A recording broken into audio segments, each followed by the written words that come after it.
Hello and welcome to Noble Mind. Noble Mind is a podcast exploring mindfulness, meditation, and psychology. Hello, Noble Mind listeners. We are so excited to share our latest episode with you, where we got to talk to Dr. Sara Lazar about the neuroscience of meditation. Dr. Lazar has been doing research on the effects of meditation for over 20 years and shares with us what she's learned about how our emotional processing, executive functioning, memory, and even our sense of self can all be impacted by meditation practice. We also talk about aging and cognition, as well as the potential benefits of yoga practice. Dr. Sara Lazar is an associate researcher in the Psychiatry Department at Massachusetts General Hospital and an assistant professor in psychology at Harvard Medical School. Her research explores the neural mechanisms of yoga and meditation practice, successful cognitive aging, and comparing the effects of different kinds of practice. Dr. Lazar herself has practiced yoga and meditation since 1994.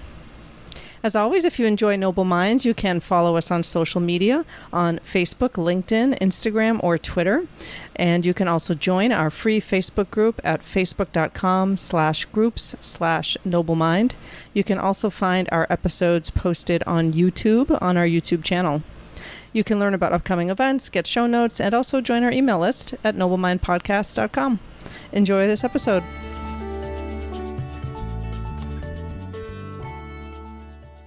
We are here with Sara Lazar. Welcome to Noble Mind. Thank you so much for joining us today.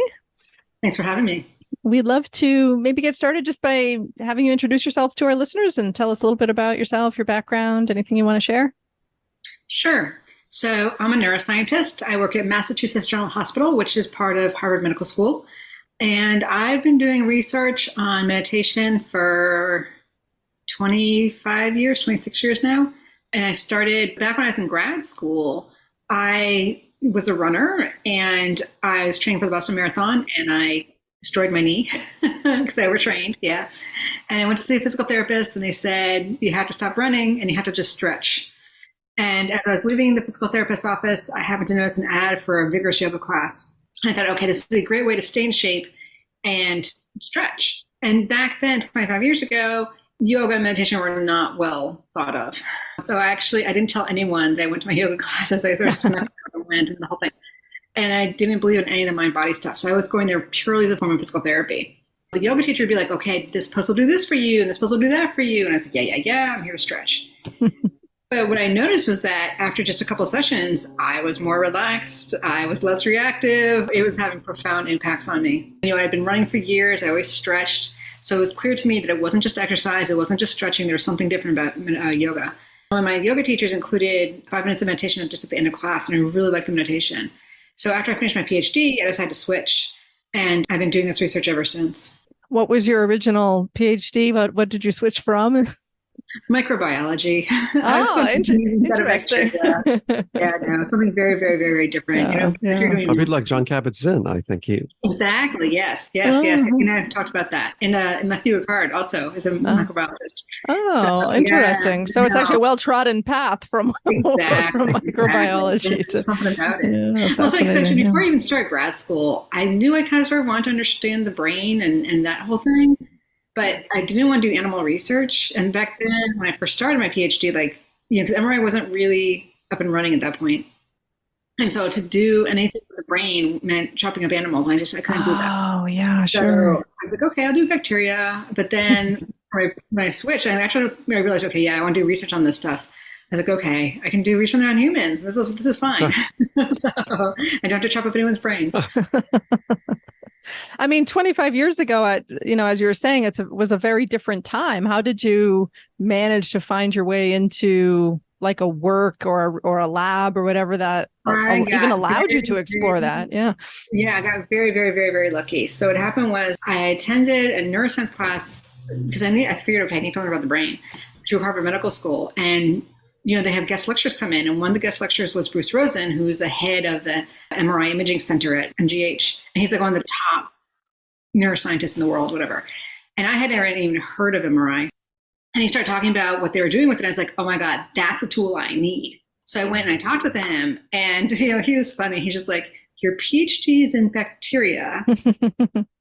Okay. And you want to study meditation. Walk me through that. Yeah, really. But then thankfully my PhD was from Harvard. And so he's like, okay, you're from Harvard. Okay, well, yeah, let's see. Okay. So he was doing this, do that. So then luckily at the time, there was a woman who was very interested in acupuncture. And so she was doing acupuncture research. And so he thought acupuncture, meditation, and okay. So he had me go it's all the same. Go work with her. Exactly. Yeah. So, I went and talked with her, and then she was collaborating with some people, and one of her collaborators was willing to sort of take me in. And the thing is, no one believed me that I'd actually see anything. They just thought like, okay, she'll do one or two experiments, she won't see anything. And then, she'll just be here and, she'll get to something else or something. And they were all like, their jaws dropped when the first time we did an experiment, and they saw that, yeah, no, there was actually something happening in the brain when they meditated. So that's kind of fun. And then thankfully, right around that time, someone had done a study, a national survey, asking people to do complementary and alternative medicine things. So meditation and yoga, but acupuncture, St. John's wort, echinacea, all those things. They asked about all the different types of alternative medicine they're using. And what they found out was that, Americans were spending billions of dollars out of pocket on all these alternative medicine things. And of course, there's no evidence for any of them. So NIH created a small center specifically to study alternative medicine, to see that people are spending money on this. We need to know, we need to evaluate it. And so luckily that was just sort of getting going. It had been up and running for a few years. It was sort of like the perfect storm of most of the studies had been focused on like St. John's wort and like the drugs, like the botanicals, the herbs and things like that. And no one had really done, and there had been a little bit with meditation, but all of it had been just like clinical outcome. And so this was like, like studying meditation with the brain, that was completely novel and new and exciting. And so, I very quickly, thankfully, got my first grant. And so then, it's been just doing that ever since. And now there is I think they've changed their acronym once or twice. Yeah. Is it the National Center for Complementary and Alternative Medicine? Is it now Integrated Health or something? But Integrated Health, yes, exactly. So NCCIH, yeah. NCCIH, National Center on what is the I? Complementary and Integrative Health. That's right, complementary and integrative. Yeah, they have great literature reviews and sort of public-facing info sheets on a lot of these interventions, which has been very helpful, I know, for me over the years. Yeah, and they're very good because they're very neutral. Like, they're not just like, alternative medicine is great. In fact, they were the first people who showed that, like, echinacea, they demonstrated very clearly that echinacea does not work. They did a bunch of different trials, and they just said, so they went out and said, echinacea does not work. And, like, the sales of echinacea plummeted after that. They had done numerous really well done studies demonstrating that, there was no difference from placebo. St. John's wort, there was something. And I think in SAMI, there's some differences, the meditation, acupuncture, some of these. And so then, again, they tried to be very cautious, very, grounded. They're not just like, alternative medicine. So right. But they'll also say, like, here's a promising finding, that these 2 or 3 studies have replicated. So do what you will with that. Yeah. Exactly. No boosterism, I suppose. Yeah. Exactly. Right. Yeah. Right? Yeah. Just being very realistic, which I think is what we need, So were your early studies more on meditation, yoga, kind of a mix? Mostly just meditation, because the thing about the MRI scanner is that you can't do yoga in the scanner. You can't move. And so the very first study was Kundalini yoga practitioners, but they were doing meditation. And that's actually one of the big questions. I've done a couple more studies with comparing like long-term yoga practitioners versus long-term meditation practitioners. And mostly they're the same. There are some subtle differences though. It's always a question I get. It's like, okay, I don't meditate, but I do yoga. Is it the same? What will do for my brain? That's a great question. Yeah. Yeah. And the short answer is we don't really know. Like, we need to really do the proper experiment where we really randomize people to just meditation or just yoga. And that hasn't really been done yet. You would think after all these years that it would have been. And then over a long term, that's probably would be hard to implement in the long term. Yeah. Yeah, exactly. My first studies were with long-term practitioners. But then the problem with that is always that, meditators are weird and different, so their brains are like that. Like, they had nothing to do with meditation. They're just weird and different, right? People say this to my face. It's like, thank you. Totally. Yeah. And so, but they had a point. They're okay. There may be something different about people who choose to meditate versus people who don't. Especially 20 years ago. Yeah, for sure. Yeah. Yeah, exactly. Or they're vegetarian, or there's something like that. Even people in the meditation community didn't believe that I'd see anything in 8 weeks. It's like, you're not going to see anything in 8 weeks. But with the animals, you see things after a week with animals. Like, they're putting an animal through like a maze or something like that, or doing anything. And then what happened was a study came out with juggling. And they showed that you could see changes in the brain after 3 months of learning how to juggle. And so that was, we did that study, and then boom. And so then, yeah, there's been a bunch more since then. What have been some of the most prominent or consistent findings that you've had around the benefits or changes in the brain with meditation? The stuff with the long-term mentors is always hard because those studies have not always replicated, because again, it may be that, okay, well, this style of meditation versus that style of meditation, and it gets a little bit into that. But at least over the course of 8 weeks, what we see very reliably is the changes in the amygdala. It's one of the most reliable findings is that, and we see changes in the structure of it, changes in the connections of it, changes in the activity and the reactivity of it. And it's really clear that the amygdala is very profoundly influenced. And the amygdala is one of the main areas in the brain involved in emotions, and particularly anxiety and fear.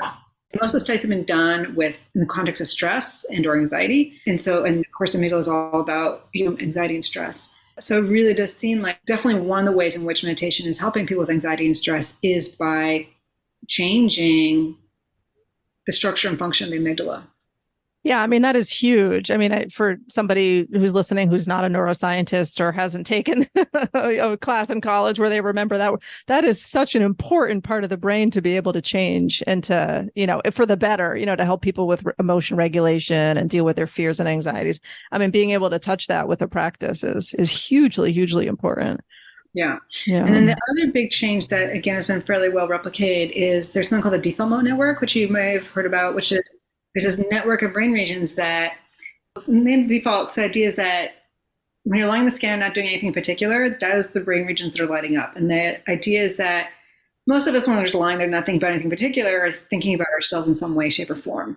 And it also comes on, it's altered in people with Alzheimer's disease, it's altered in change and aging in general, it's altered in people with depression and anxiety in very reliable ways. And the idea is that it creates a sense of me, and is the sort of the most associated with self. And that gets turned off while we meditate, and very robustly. And then how that network is wired to the parts of the brain changes. And then also it becomes just overall more quiet, both after 8 weeks and then even more so in long-term meditation practitioners. And so the idea is sort of that, it's the monkey mind, right? When you think monkey mind, default mode network. And so that we can actually show that quieting down, both really shutting off hard during meditation and then just being overall more quiet, even when we're not meditating. Right. I'm thinking default mode is such a descriptive phrase, right? Yeah. It's just how our brains function in an everyday kind of way, just the blah, blah, blah that's kind of going on up there. Yeah, exactly. So was there a specific type of meditation technique that you used or that you felt was most effective in helping to turn off that default mode, or does it seem pretty across technique or non-specific? Yeah, no. So most of the people have done basically MBSR. Joe Brewer's looked at compassion meditation, and they were both, I forget if he found a difference between compassion and just mindfulness meditation. And that's in long-term practitioners. And I just don't remember the details of that one. Yeah. And then you mentioned also the connections of the default mode network to other regions of the brain too. That's interesting. Yeah. So particularly with the front of the brain, it's like executive functioning. And so one idea that's coming out is that may be how and why it's starting to quiet down. That the front of the brain is sort of saying, yo, and sort of putting the brakes on, in the attention area. And so it's like, okay, are we paying attention to the chatter or are we going to pay attention to the senses? So it seems like that might be part of what's happening there. Oh, yeah, that makes sense. Yeah. I'm not sure I can quite articulate it, but as someone who's been meditating for a long time, I feel like I have some sense of my sense of self being different in a day-to-day way, even like when I'm off the cushion, that something feels looser than 10 or 20 years ago when I was much more sporadic in my practice.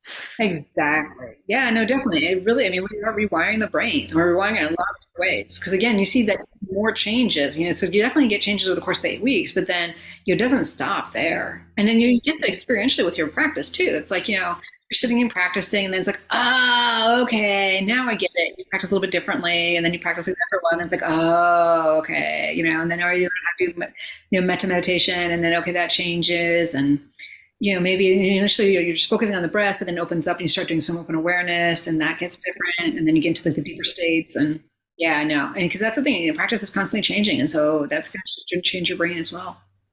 How do you practice without feeling like you're always also watching your practice. If I were doing research in this area, I imagine it would be like a feedback loop that would be hard to turn off. So early on, when I first started practicing, that was a big problem. But then you get past that. And I was talking to some teachers about this, because it turns out it's like in the monasteries, when you learn a lot of Buddhist philosophy, the same thing happens, with the monks and whatnot. But they're not thinking about it in terms of the brain, they're thinking about it in terms of the Buddhist philosophy.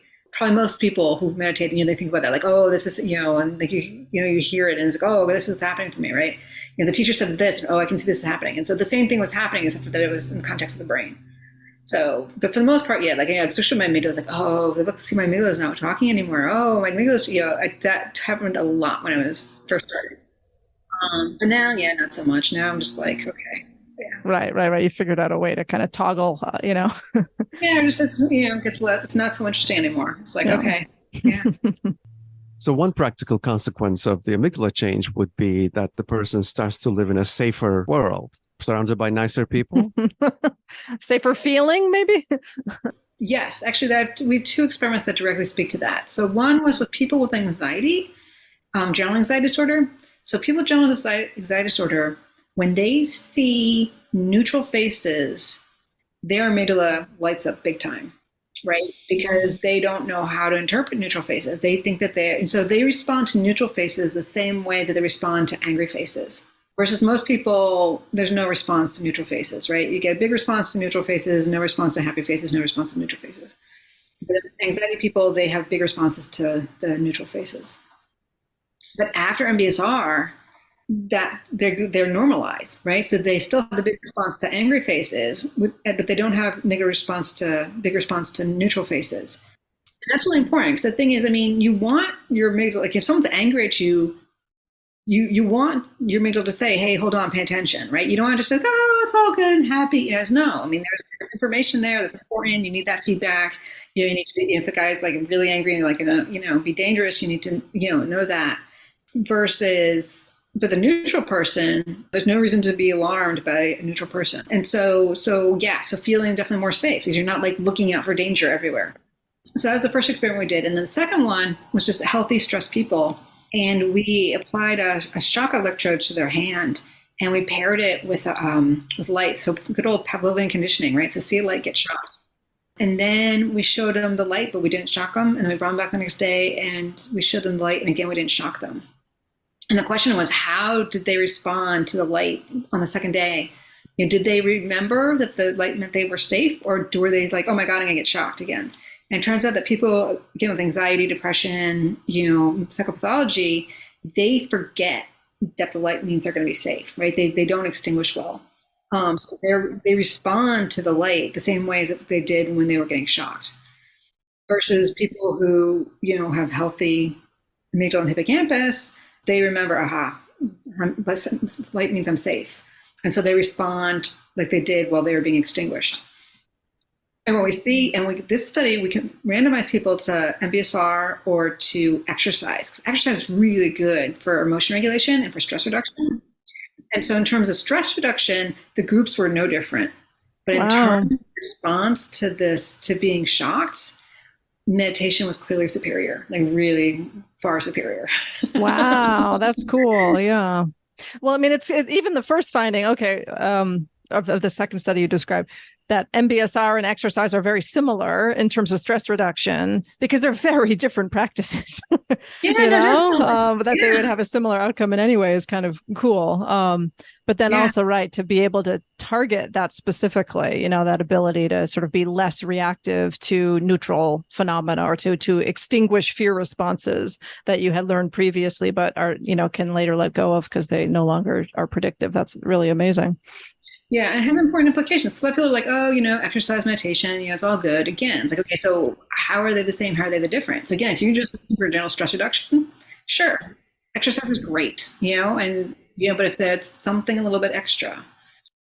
I'm imagining experiences like in a meeting or like teaching a group, a lot of neutral faces looking at me, Exactly. On a good day, and then like, how am I interpreting those neutral faces? It's going to be experienced very differently depending on how my amygdala is functioning. And then what was really cool with the fear conditioning study, what we found was that one of the big things that differentiated the two groups was that we could see The meditation group was paying attention to the hand where the electrode was placed. So this is on day 2. So even though they weren't actually being shocked, they were remembering their hand. So basically they were paying attention to their hand. They're being mindful of their hand. Versus the controls, they were letting up visual cortex, right? So they're looking at the lights and freaking out. And that previously that had been shown, and we also showed this, that the more activity in the visual cortex was correlated with more anxiety, right? So they're looking at the lights freaking out, the controls, versus the meditators are chilling and hanging out and paying attention to their hands. And so that was a big difference. And so mindfulness of the body, right? Got it, yeah. Back into the body, coming in that. So this gets back to what Alex was saying. It's like, okay, you learn to be less fearful. You learn to, not go around, looking for danger everywhere. It's like, no, you just chill out. Right now, my body is safe. And, we saw it really, really clearly with the brain and the behavior. Yeah, and that internal focus versus that like hypervigilant external, like what's incoming kind of fear. Exactly. So people who were able to practice mindfulness of the body were able to update their view of reality more quickly. Exactly. And remember it the next day. And remember it. Right. And that we're showing, it has to do with, we can actually show, this is brand new data, we haven't actually published it yet.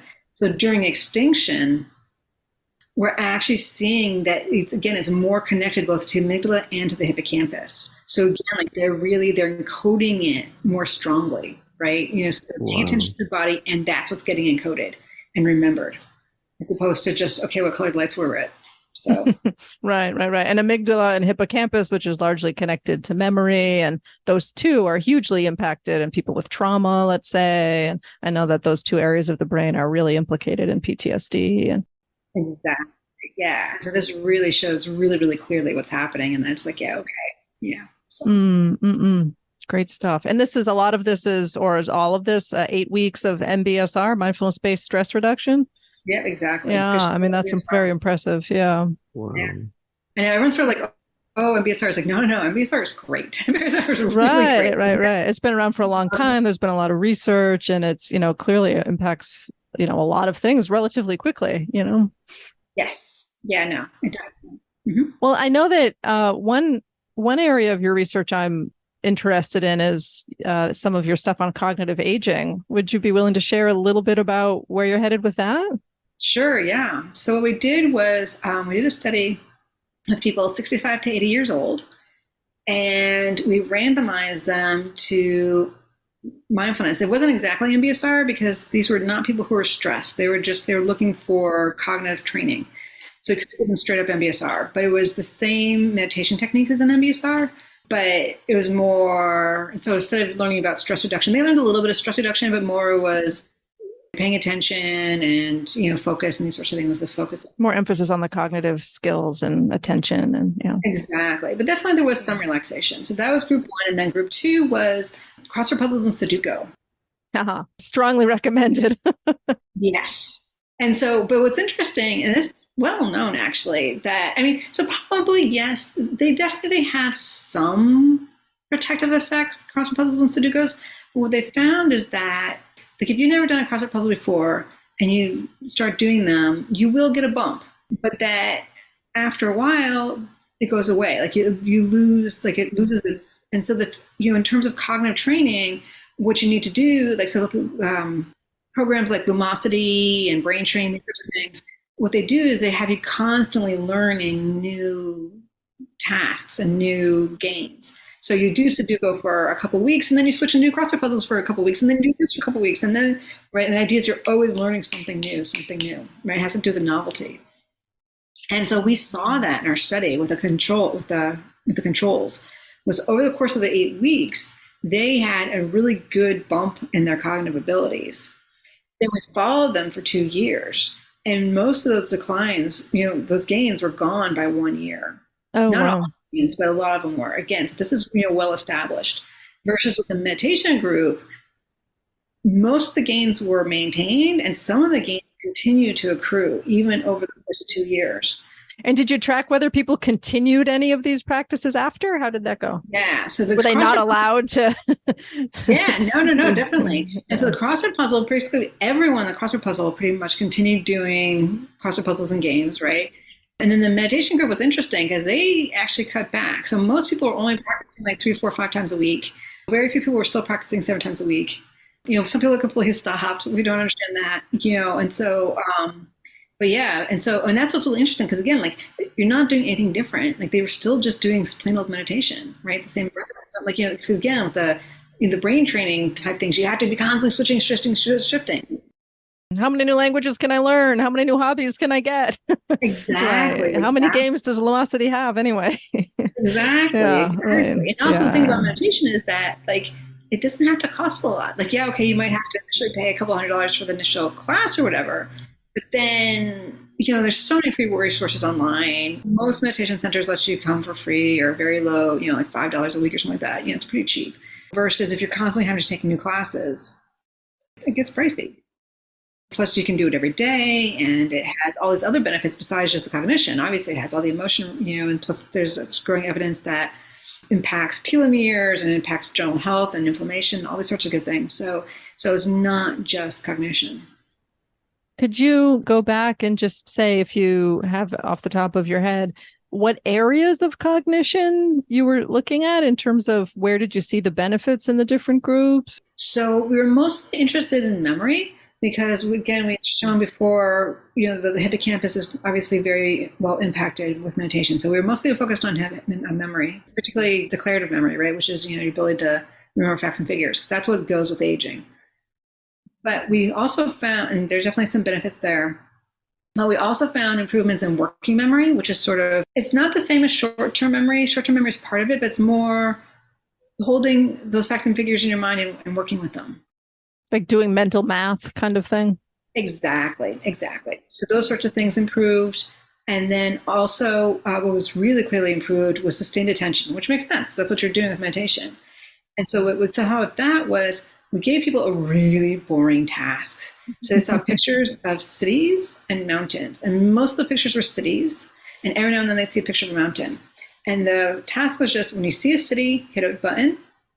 And every now and then when you see that mountain, don't hit the button, stop. It reminds me of those, are you a bot or a human tests where you have to like all the places where there's images where there's a motorcycle or a whatever. Exactly. Right, this went on for 15 minutes. Oh yeah. Mm-hmm. Mm-hmm. So you can imagine that after, so everyone starts off pretty well for the first 30 seconds or a minute, but then, you see performance, because basically people, they get in the zone and then, oops, I hit the mountain accidentally because they're not really fully paying attention, right? Or they're just they get bored and they stop or whatever. And so performance really starts to tank after the first 2 or 3 minutes. Wow, yeah. For most people. And what we saw, again, was from pre to post, both groups improved similarly. But then after that, meditators continued to get better and better and better and better. So both groups, crossword, Sudoku, and meditation, both groups, yeah, exactly. a little bump initially after that, but then over time, meditators kept getting better. Right. And specifically what we found was that, so again, the controls went back down to where they were at baseline. And with the meditators, so both the initial 2 or 3 minutes, because from pre to post, both groups got better during the first 2 or 3 minutes, right? So just but then performance went down after the first 2 or 3 minutes. What we saw was that at the 6 month and 1 year and 2 years was that they were able to maintain performance for longer and longer and longer, so that they're able to maintain that initial 2 or 3 minute performance over, say, 10 minutes. About 10 minutes, and we start to see it, which again has huge implications for real life in terms of, okay, I can stay focused for more than 2 minutes on something. Yeah. right. Yay. Yeah. Also, exactly. You have to be paying attention to remember something. So I wonder if there's a little bump in memory too, just as a result of being there. Exactly. Taking the information in. Yeah. Yeah. And there's something like mental energy or something like this. So yeah. Run out and start meditating, everyone. Yes, exactly. That's great. Yeah. I mean, that's really great. Again, just really nice illustration of some of the benefits and many different areas of cognition, it sounds like, for meditation. And it's worth underscoring that the meditators were doing less meditation than when they were initially trained, and they were continuing to get more benefit. And the crossword people were doing it maybe the same amount or whatever, and they were getting less and less benefit. Yeah. And even maybe more. Yeah. Yeah. So that's actually another interesting finding, was that, so both groups during the initial 8 weeks, everyone was told just practice for 40 minutes a day, right? Because that's what's typical for MBSR. On average, the meditation group only practiced for about 30 minutes a day, 35 minutes a day, right? Because because a lot of times they wouldn't practice every day, or they'd practice a few corners. Exactly. Versus the Sudoku and crossword puzzles, they practice more. They were on average, we're practicing an hour a day. Wow. Right. Because sometimes they get into the Sudoku and they're having fun with it, and so we had a couple of people who, they were playing Sudoku for like 2 or 3 hours a day. A couple of them, which is and so but they didn't have any added benefit really. So if we're thinking about our own aging brain, it's the takeaway is not don't learn crosswords or Sudoku. It's good to keep learning new things, but maybe add in some meditation. And any other takeaways if we're thinking about practices to improve aging and cognition? Get exercise. Exercise is fantastic. It's all those things that we learn when we're in first grade. Healthy, sleep, exercise, and then just add a little meditation to it. Yeah.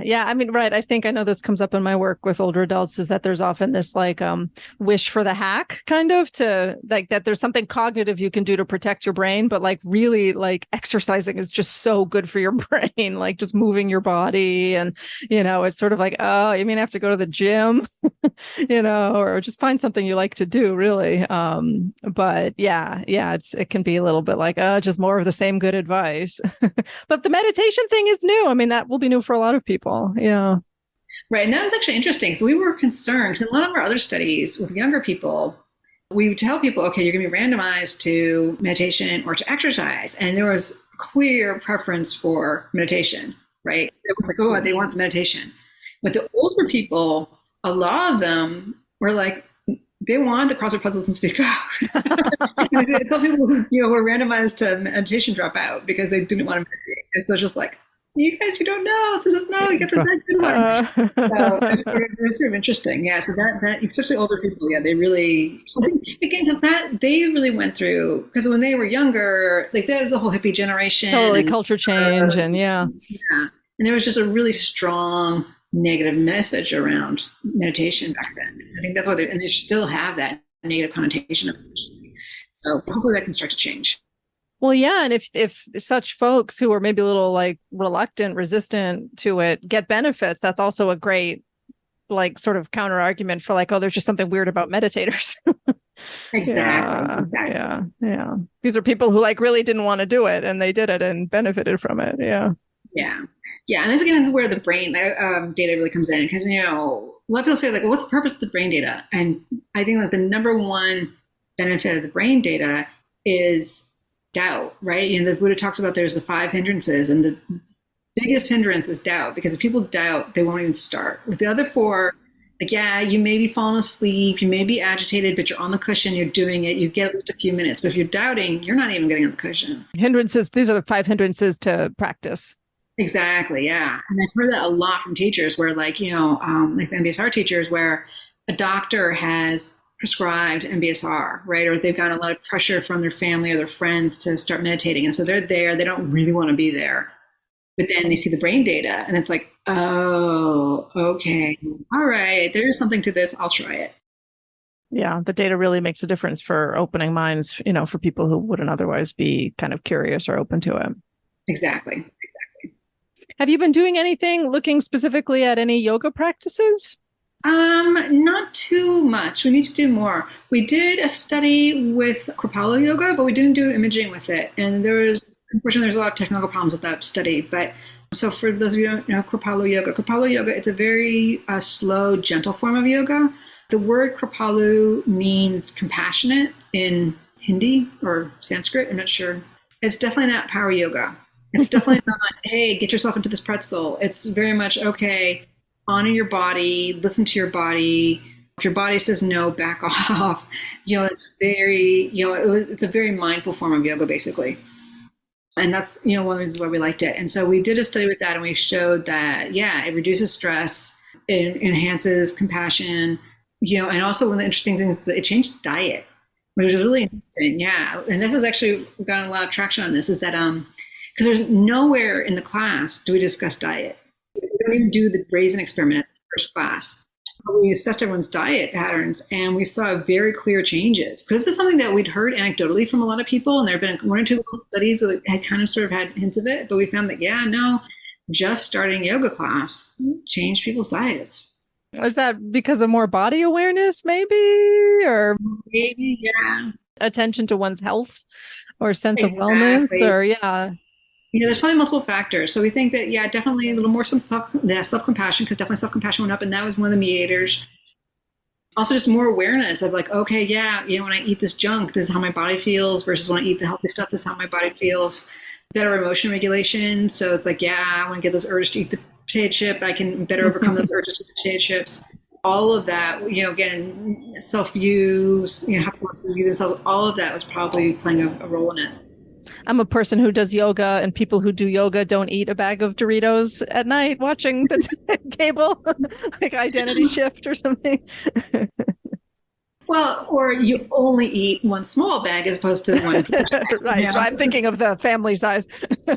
Yeah, exactly. Yeah. And or, because again, it's not like, and this is really important. It's not like you just turn into an angel overnight because you start doing yoga. I think that's the thing, is a lot of people, when they first start practicing, or they have this whole thing, and then people get really judgy. It's like, oh, you meditate, but you got angry, or you ate all that bad food, and it's just like, I'm not perfect. I'm getting better. And it's like, it's not like overnight.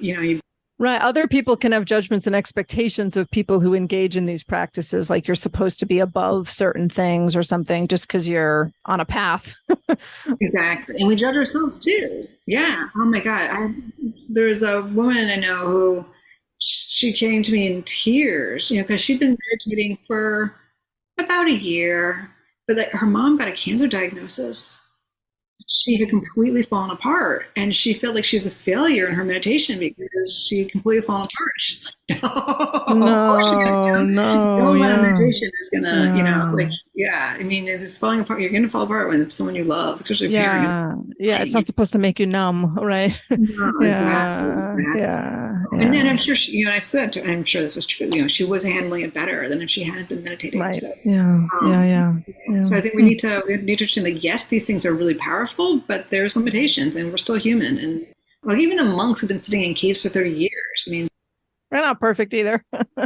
They definitely, they still have problems. So have you noticed anything like with your participants over the years as the culture has changed and become more accepting of meditation and mindfulness? Because as you're saying that, I'm thinking like people show up now with these higher self-expectations. I'm going to meditate. It's going to fix everything, or I'm going to become this pious person, or maybe there's more of that now, or. Yeah, maybe a little bit. You definitely think people are a little bit more open. It's a little easier to recruit for sure.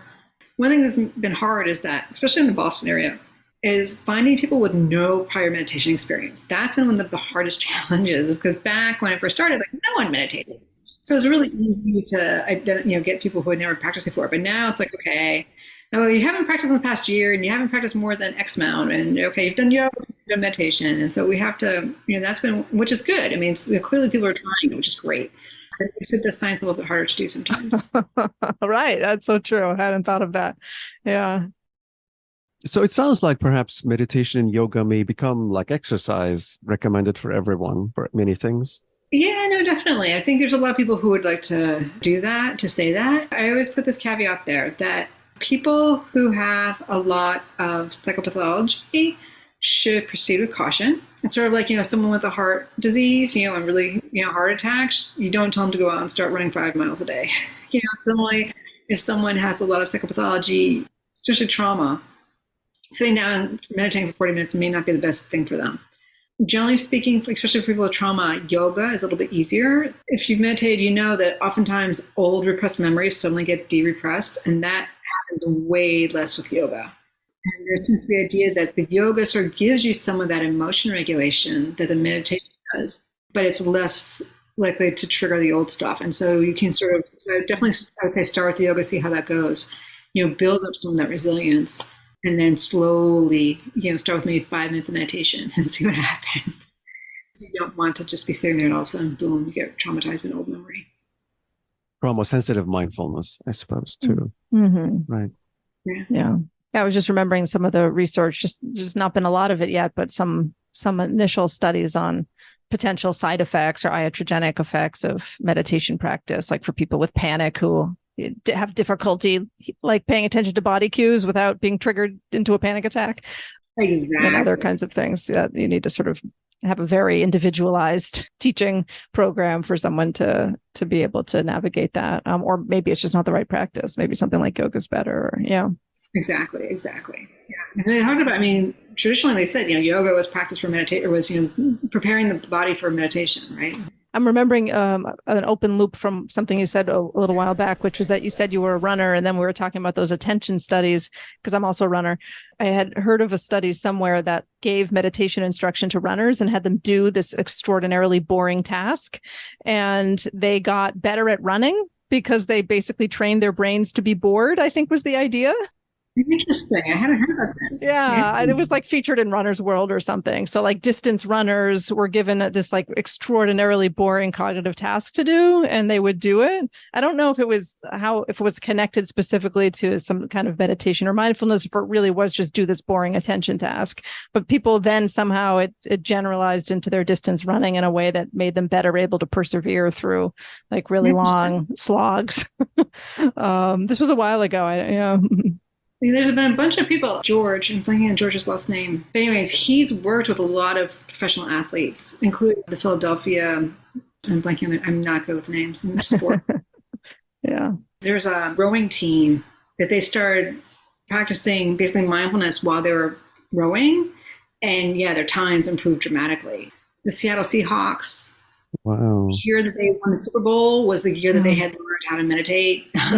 There's been a bunch of these George Mumford is the guy who he's worked with a bunch of these top athletes, and they swear by it. So I think it's some of it's the emotion regulation, some of it's the attention, some of it is better breathing, better that whole thing, and all of it combines to better sports performance. Well, Sara, if people are interested in your work and learning more about all that you're up to, where can they find you in the world and learn more? We have a Twitter account, but Golly knows what's happening with Twitter, right? It just got rebranded. Right. As of this moment in July 2023, who knows where? Yeah, really. So I need to create a Threads or whatever it is. So I haven't done that yet. And then I have a website, but actually the website is having a little technical difficulty at the moment because we just switched platforms, and I haven't done that, but that should be back up online soon. We'll share all those resources on our show notes page for this episode. So thanks so much, Sara. Thanks for all the work you've done on behalf of yoga and meditation. It's great to hear about all your findings today. Thanks for your time. Thank you. Yep. Thank you. Thanks for listening today. If you enjoyed this episode, we hope you'll hit subscribe, leave us a great rating or review, and spread the word. You can also go to noblemindpodcast.com to join our email list. You'll get a weekly behind-the-scenes message, news, announcements, and other special goodies we come up with just for you. Thanks for listening, and bye for now.